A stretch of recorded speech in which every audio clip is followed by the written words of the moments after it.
नमस्कार साथियों, मैं हरपाल ठाकुर सीहोर से। आज कांग्रेस पार्टी पूरे देश में स्पीक फॉर फार्मर अधिकार दिवस के रूप में मना रही है और उसी के अंतर्गत हम लोग बात कर रहे हैं। आप सब जानते हैं पिछले 50 दिनों से हिंदुस्तान के किसान सिंधु बॉर्डर पे और दिल्ली की सीमा के ऊपर धरना कर रहे हैं, प्रदर्शन कर रहे हैं। 60 से ज़्यादा किसान उसमें शहीद हो गए।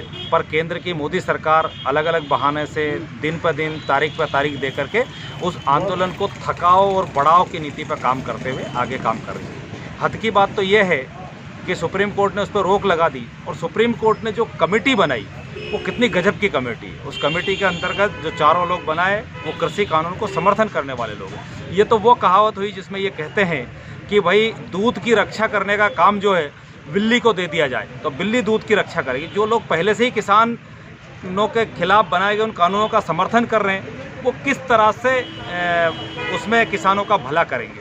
साथियों, आज पूरे देश के लोग आदरणीय राहुल गांधी जी के नेतृत्व में किसानों की लड़ाई पूरी ताकत के साथ लड़ रहे हैं, किसान संगठन लड़ रहे हैं और हमने ये तय किया है, राहुल जी ने भी ये तय किया कि जब तक ये तीनों काले कानून वापस नहीं होंगे, किसान अपने घर वापस नहीं जाएंगे।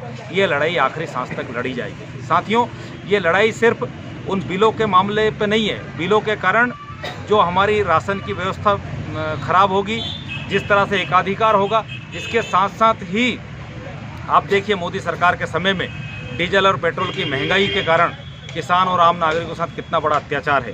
कांग्रेस की अपेक्षा पिछले जब कांग्रेस 3 रुपये 46 पैसा डीजल पर टैक्स लेती थी और पेट्रोल पर 9 रुपये 20 पैसा लेती थी, उस टैक्स को इन्होंने बढ़ा करके 31 रुपये और 32 रुपये कर दिया। गैस की टंकी 412 रुपये की आती थी जिसको इन्हें 694 रुपये का कर दिया। तो आज वास्तविकता में आम लोगों के अधिकारों की रक्षा करने की ज़रूरत है और आज हम सब पुरजोर तरीके से नरेंद्र मोदी सरकार को यह चेतावनी देते हैं कि अभी भी समय, हिंदुस्तान के अन्नदाताओं की बात मानिए, तीनों काले कानून रद्द कीजिए तत्काल और विशेष संसद सत्र बुला करके जब आप कोरोना काल के दौरान बिना चर्चा के बिल पास कर सकते हैं तो कोरोना काल का बहाना बना करके आप संसद का सत्र क्यों टाल रहे हैं। तत्काल वो बुलाइए और इन कानूनों को रद्द कीजिए और बढ़ी हुई महंगाई को, जो डीजल पेट्रोल के ऊपर टैक्स बढ़ाया उसको वापस लीजिए और देश की जनता को राहत दीजिए।